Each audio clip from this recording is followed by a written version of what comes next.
Et si je te disais que, sans le savoir, ton argent finance peut-être des guerres, détruit la planète, ou pire, exploite des êtres humains?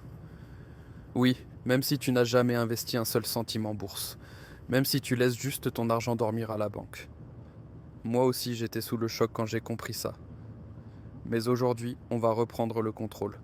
Je vais te montrer pas à pas comment inverser la tendance, comment faire en sorte que ton argent ne nuise pas, mais guérisse. Crois-moi, tu ne regarderas plus jamais ton portefeuille de la même façon. Chaque euro que tu déposes, investis ou laisses sur ton compte, c'est un vote silencieux. Tu ne le vois pas, tu ne l'entends pas, mais il agit. Il peut construire des écoles, alimenter des panneaux solaires, financer des fermes locales, ou il peut couler du pétrole, fabriquer des bombes et soutenir des multinationales qui exploitent dans la misère. La question c'est, qu'est-ce que ton argent dit de toi? Et maintenant, la bonne nouvelle, pas besoin d'avoir un MBA en finance, pas besoin d'être millionnaire. Tu n'as même pas besoin de tout comprendre au marché boursier. Tu as juste besoin d'un peu de conscience et d'un bon plan. Et c'est exactement ce que je vais te donner dans cette vidéo. 5 étapes simples, concrètes, sans blabla, pour transformer ton argent en levier de changement positif. T'es prêt?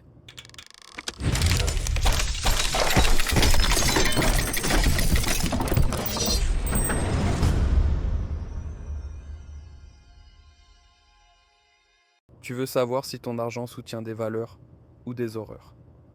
Alors on commence par la première étape essentielle, faire un mini audit éthique de ton portefeuille. Étape 1. Tape le nom de l'entreprise plus ESG Score sur Google. Prends ton application d'investissement, regarde où tu as mis ton argent, ou même ton plan d'épargne, et maintenant Google le nom de chaque entreprise plus ESG Score. Par exemple, Coca-Cola ESG Score, Amazon ESG Rating, etc. Tu vas tomber sur des sites comme Sustainalytics, très visuel et facile à comprendre. MSCI ESG Ratings, l'un des plus utilisés dans le monde. Morningstar, parfait si tu investis dans des ETF. Ces plateformes te donnent une note, une sorte de bilan de santé éthique de l'entreprise. Plus la note est basse, plus c'est louche. Étape 2. Analyse ce que l'entreprise cache sous le tapis. Une note ne suffit pas. Il faut aller plus loin. Regarde si cette entreprise émet des tonnes de CO2 et pollue les océans. Exploite ses travailleurs dans des conditions indignes, vend des armes à des régimes autoritaires, ferme les yeux sur les droits humains dans ses chaînes d'approvisionnement. En gros, est-ce que tu serais fier de dire à un enfant que cette entreprise agit grâce à ton argent? Si la réponse est non, il est temps d'ouvrir les yeux. Étape 3. Classe tes investissements comme un feu tricolore. Maintenant, prends une feuille ou une note dans ton téléphone et fais ton code couleur perso, couleur signification, action vert. L'entreprise est clean, engagée, transparente. Garde-la dans ton portefeuille. Gris. Elle fait des efforts, mais c'est pas encore ça. Surveille-la. Cherche des alternatives. Rouge. Elle est toxique pour la planète ou pour les gens. Réfléchis sérieusement à la retirer. C'est un petit exercice, mais crois-moi, il change ta manière de voir l'investissement à jamais. 1. Lita.co. Pour investir avec ton cœur et ta tête. T'as envie que ton argent serve à quelque chose de bien. Lita.co, c'est une plateforme d'investissement solidaire où tu peux financer des projets écologiques, sociaux ou culturels, participer au développement de coopératives locales, soutenir des entreprises à impact positif dès 100 euros. L'interface est claire, les données sont transparentes et tu sens que t'es pas juste un portefeuille, mais un acteur du changement. 2. Good on you. Pour consommer la mode sans salir ta conscience. T'achètes un t-shirt à 5 euros et tu penses avoir fait une affaire. Peut-être que ce t-shirt a coûté la dignité d'une femme au Bangladesh. Good on You, c'est une appli et un site qui évalue des centaines de marques de mode sur le respect des travailleurs, l'impact environnemental, le traitement des animaux. Tape simplement le nom de ta marque préférée et tu sauras si elle mérite ton argent ou ton boycott. Troisième, MSCI ESG Ratings pour les investisseurs sérieux. Si tu investis en bourse ou dans des ETF, MSCI ESG Ratings est une vraie mine d'or.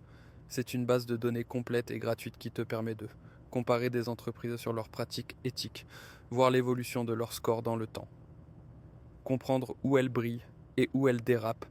C'est comme avoir un détecteur de toxines caché dans ton portefeuille. Tu crois encore que l'investissement responsable, c'est pour les millionnaires? Erreur. Même avec seulement 100 euros, tu peux bâtir un portefeuille éthique, engagé et aligné avec tes convictions. 30 euros dans un ETF ESG par exemple, l'Ixor MSCI ESG Leaders. Un ETF, c'est un panier d'entreprises soigneusement sélectionné selon des critères durables. Respect de l'environnement, bonne gouvernance, droits humains. Tu investis, tu diversifies et tu dors tranquille, sans culpabilité. 40 euros dans une entreprise verte.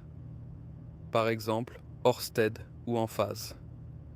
Ces boîtes transforment le monde avec des énergies propres, de l'innovation verte et une vraie vision à long terme. Tu soutiens la transition écologique tout en misant sur l'avenir. 30 euros dans un projet solidaire via lita.co. Une école alternative, une coopérative locale, un projet social à impact. Ton argent ne fait pas que croître. Il change des vies, ici et maintenant. Résultat, ton argent travaille, mais jamais contre tes valeurs. Pas besoin d'être riche, juste d'ouvrir les yeux. Tu veux que ton portefeuille reflète tes valeurs. Alors il ne suffit pas d'ajouter du vert, il faut aussi éliminer le toxique. Premier, les géants du pétrole. Total, Exxon, Chevron, ils continuent de pomper, de polluer et de freiner la transition énergétique. Ton argent ne doit pas alimenter des puits qui assèchent la planète. 2. Les industries de l'armement. Tu crois vraiment que produire des armes massivement, c'est neutre? Derrière chaque missile, il y a un investisseur inconscient. Ne sois pas cette personne. Troisième, les banques qui financent les énergies fossiles. Certaines banques prétendent être vertes, mais financent des projets de charbon et de gaz à hauteur de milliards. Il faut les identifier et leur dire non. On ne va pas se mentir. Investir éthique, ce n'est pas être parfait. Personne ne coche toutes les cases. Et c'est ok. Ce n'est pas une quête de pureté, c'est une démarche de cohérence. Ce qui compte, c'est faire de son mieux avec les moyens qu'on a et avancer pas à pas. La règle des 4-21-20, simple et puissante. Mon conseil, vise un portefeuille où 4-20% de tes investissements sont alignés avec tes valeurs. Écologie, justice, inclusion, innovation propre. Et garde 20% pour des choix plus stratégiques. Peut-être un secteur en transition, une entreprise encore imparfaite, mais en progrès. C'est une manière réaliste d'avancer sans te bloquer et sans tomber dans le tout ou rien. Témoignage inspirant. J'avais une action Amazon, elle me rapportait pas mal. Mais plus j'apprenais sur leurs conditions de travail, plus ça me dérangeait. Un jour, j'ai tout revendu et j'ai investi dans un projet de ferme urbaine à impact local. J'ai peut-être perdu en rendement, mais j'ai gagné en fierté. 1000 fois plus. Voilà, maintenant tu sais comment transformer ton portefeuille en un outil de justice économique. Chaque euro que tu investis peut soutenir un monde plus juste, plus vert, plus humain. Alors dis-moi en commentaire, quel est le premier investissement que tu comptes revoir? Et si cette vidéo t'a appris quelque chose, like-la, abonne-toi et partage autour de toi. Ensemble, on construit une finance plus consciente.